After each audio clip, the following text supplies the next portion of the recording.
Il y a des moments dans la vie où l'on se sent étrangement connecté à quelque chose d'invisible, une force qui nous pousse, nous guide, nous murmure des secrets. J'ai connu ces moments, ici, au cœur de Paris, après des années de doutes et de cœurs brisés.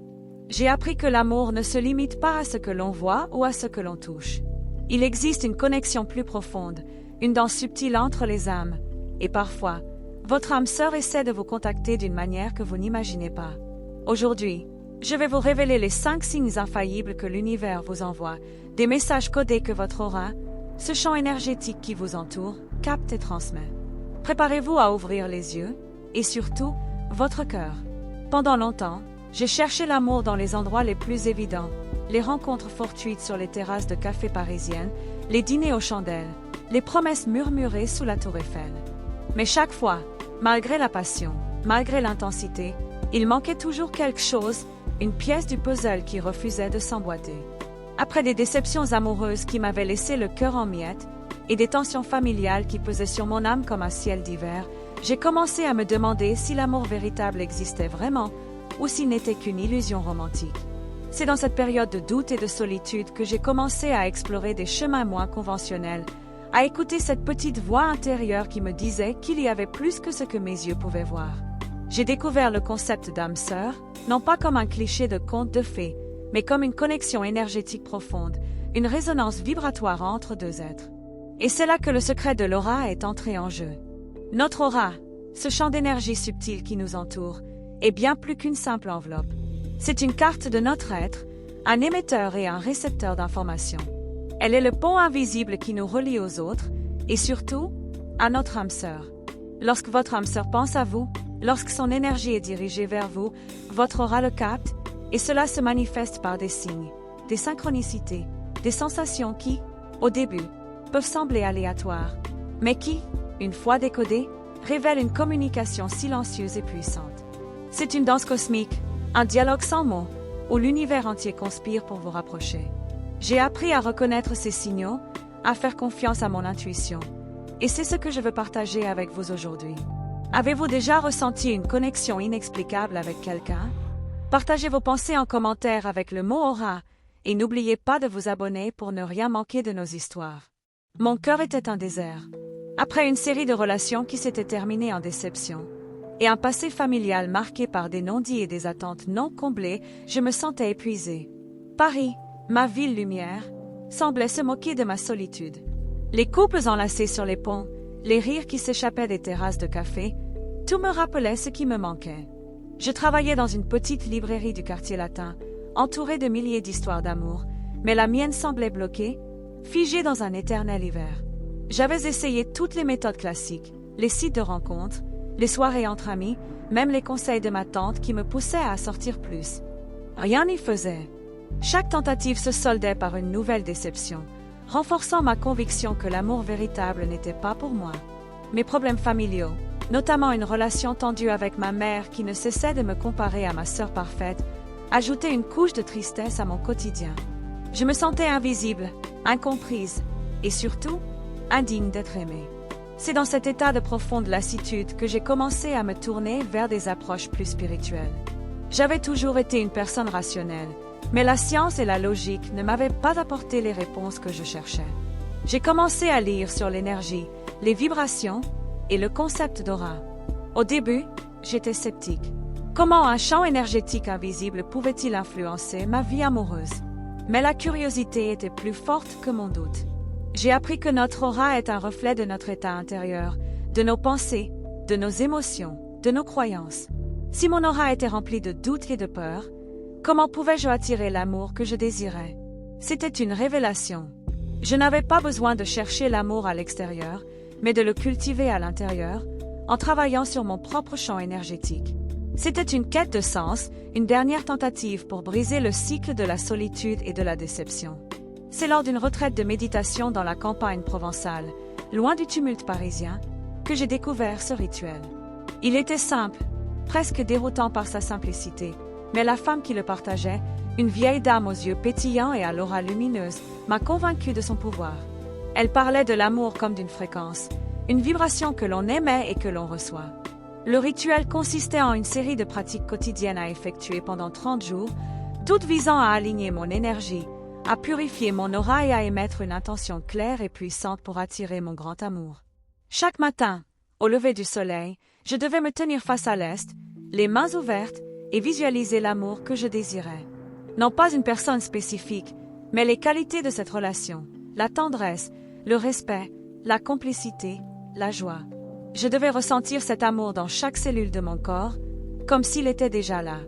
Ensuite, je devais écrire une lettre à l'univers, décrivant en détail la vie que je voulais partager avec cette personne, les lieux que nous visiterions, les conversations que nous aurions, les sentiments que nous éprouverions. Cette lettre n'était pas destinée à être lue par quelqu'un, mais à être un catalyseur pour mon intention. Le soir, avant de dormir, je devais méditer sur la gratitude, en remerciant l'univers pour l'amour qui était en chemin et en pardonnant toutes les blessures passées, y compris celles liées à ma famille. La vieille dame insistait sur l'importance de la gratitude et du pardon, car ils sont les clés pour libérer l'aura des énergies négatives. Elle expliquait que chaque pensée, chaque émotion, chaque mot que nous prononçons est une vibration qui se propage dans notre aura et attire à nous des expériences similaires. Si je voulais attirer un grand amour, je devais devenir cette vibration d'amour, de joie et de gratitude. Ce rituel n'était pas une formule magique, mais un engagement profond envers moi-même, une discipline spirituelle visant à transformer mon énergie intérieure. Même, une discipline spirituelle visant à transformer mon énergie intérieure. Les premiers jours du rituel furent un véritable défi. Me lever avant l'aube, alors que Paris dormait encore, pour me connecter à une intention d'amour, me semblait parfois absurde. Mon esprit rationnel se rebellait, me rappelant toutes mes déceptions passées, les paroles blessantes de ma mère, les silences de mon père. La visualisation était difficile, mon cœur était encore lourd de doutes et de peur. Mais je me suis accrochée, me rappelant les mots de la vieille dame, la persévérance est la clé de la transformation. La première étape du rituel était de définir clairement mon intention. Non pas un homme idéalisé, mais les qualités de la relation que je désirais, un amour respectueux, passionné, complice, qui me permettrait de grandir et de m'épanouir. J'ai écrit ces mots dans ma lettre à l'univers, avec une précision chirurgicale, comme si je passais une commande cosmique. Puis est venue la phase de nettoyage, la plus difficile. Il s'agissait de laisser partir les blessures du passé, les rancœurs, les regrets. Chaque soir, je méditais sur le pardon, visualisant toutes les personnes qui m'avaient blessée, y compris Julien, mon ex-compagnon, et les membres de ma famille avec qui j'avais des tensions. Je leur envoyais de la lumière, du pardon, non pas pour eux, mais pour moi, pour libérer mon aura de ces énergies négatives qui m'empêchaient d'avancer. C'était un travail émotionnel intense, parfois douloureux, mais je sentais que quelque chose se débloquait en moi. Les larmes coulaient souvent, mais elles étaient purificatrices, lavant les vieilles blessures. Je me suis rendu compte à quel point j'avais accumulé de la colère, de la tristesse, de la frustration, et comment ces émotions avaient créé un mur autour de mon cœur, empêchant l'amour d'entrer. En me libérant de ce poids, je sentais mon aura s'alléger, devenir plus lumineuse, plus ouverte. C'était comme si je préparais mon jardin intérieur pour accueillir de nouvelles fleurs. Le meilleur est à venir, croyez-moi. Si vous êtes touché par cette histoire, abonnez-vous à la chaîne pour ne pas manquer la suite. Au fil des jours, alors que le rituel progressait, j'ai commencé à ressentir des changements subtils, presque imperceptibles au début. Mon intuition s'est aiguisée. Je me sentais plus connectée à mon corps, à mes émotions, à mon environnement. Les synchronicités, ces coïncidences qui sont trop parfaites pour être le fruit du hasard, ont commencé à se multiplier. Un matin, en me promenant dans le jardin du Palais Royal, j'ai trouvé une petite plume blanche, un signe que la vieille dame m'avait dit de chercher, symbolisant la présence des guides spirituels. Quelques jours plus tard, en écoutant la radio dans ma cuisine, une chanson que j'avais écrite dans ma lettre à l'univers, comme étant notre chanson, a commencé à jouer. C'était un frisson, une confirmation que l'univers m'écoutait, que mon aura émettait des signaux clairs. Mon énergie avait changé. Les gens dans la rue me souriaient plus souvent, les conversations étaient plus fluides, plus authentiques. Je me sentais plus légère, plus joyeuse, plus confiante. Mon aura, purifiée et alignée, agissait comme un aimant, attirant à moi des expériences positives. J'ai commencé à voir la beauté dans les petites choses.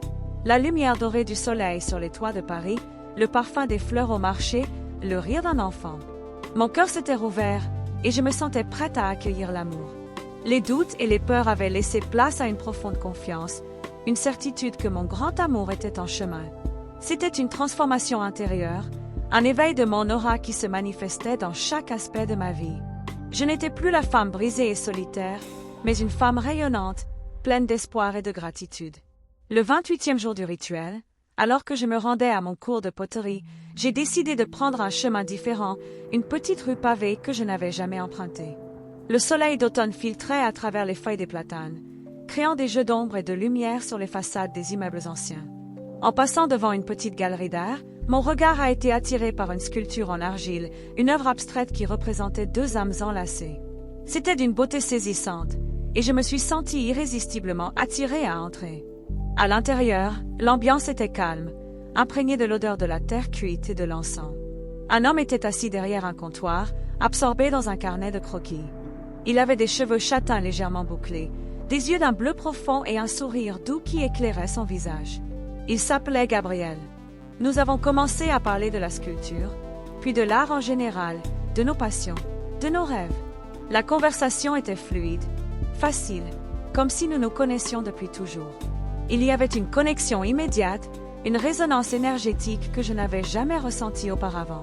C'était comme si mon aura reconnaissait la sienne, comme si nos énergies s'emboîtaient parfaitement. Il m'a raconté qu'il était sculpteur et qu'il avait créé cette pièce après avoir rêvé d'une femme à l'aura lumineuse, une femme qu'il cherchait depuis longtemps. J'ai souri, reconnaissant le signe.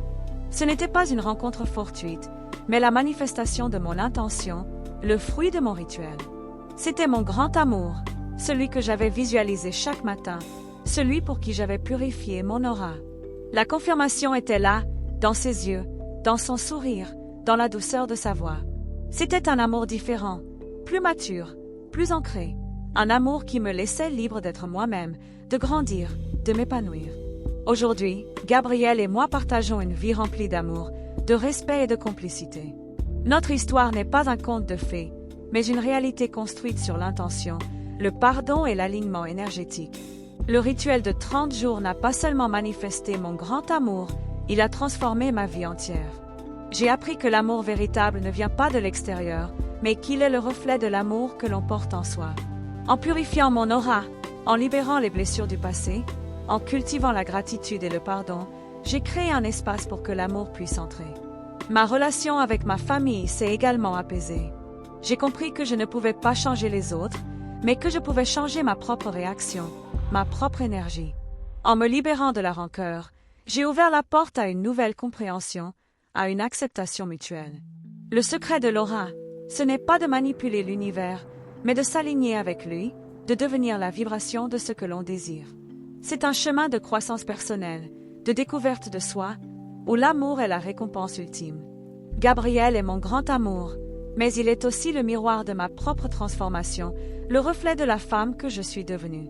Chaque matin, nous nous tenons face au soleil levant, les mains ouvertes, remerciant l'univers pour l'amour qui nous unit et pour les leçons que nous avons apprises. C'est une nouvelle aurore, chaque jour, ici, au cœur de Paris, une aurore remplie d'amour, de lumière et de gratitude. Et ainsi, ma vie à Paris a continué, mais je n'étais plus la même. Ce rituel, cette transformation, m'a montré que l'amour est une force puissante qui transcende le temps et l'espace. Il attend juste que nous soyons prêts à l'accueillir. Et vous, avez-vous déjà utilisé un rituel spirituel pour manifester un désir profond? Quelle est la leçon la plus importante que vous ayez apprise sur l'amour? Partagez vos expériences dans les commentaires. Abonnez-vous à la chaîne pour ne pas manquer les prochaines histoires émouvantes et rejoignez-nous dans ce voyage de découverte de soi et de résilience.